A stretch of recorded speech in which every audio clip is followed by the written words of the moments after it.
یہ تفصیلات واسطہ ہمارا جوائن کو تھا میں نمائندہ تنویر علیہ. جی تنویر. جی بالکل، کانفرنس جماعت سندھ ترقی پسند پارٹی اور دیگر جماعتوں کی جانب سے مکلی بائی پاس پر دھرنا دیا گیا ہے. ٹھٹا میں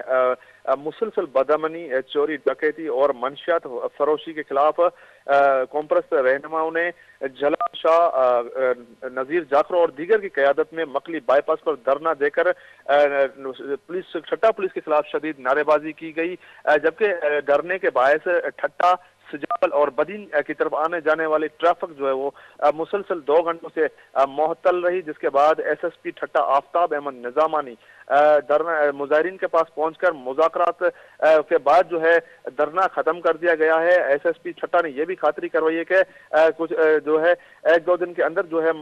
چلتی جو ٹھٹا میں بدامنی ہے اس پہ کنٹرول کیا جائے گا، اور جو ڈکیتیاں ہوئی ہے وہ بھی واپس کرائی جائے گی اور عوام کو بھرپور تحفظ فراہم کیا جائے گا. جی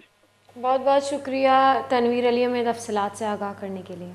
ٹھٹے ہواڑ تیوگی ضلع بے امنی خلافہ بائی پاس روڈ مکلیہ ایس ٹی پی اے نیم کا چننداگ جنک بتا نندا کے سببہ ٹھٹا، سجاول، بدین اور حیدرآباد رو کو آیو کے ٹریفک معطلی اور مسافر جن جالانی آما جہاں ایس ٹی پی اے جارہ پت کارکن و تاجران نیم کا چننداگ بڑھ جائیں.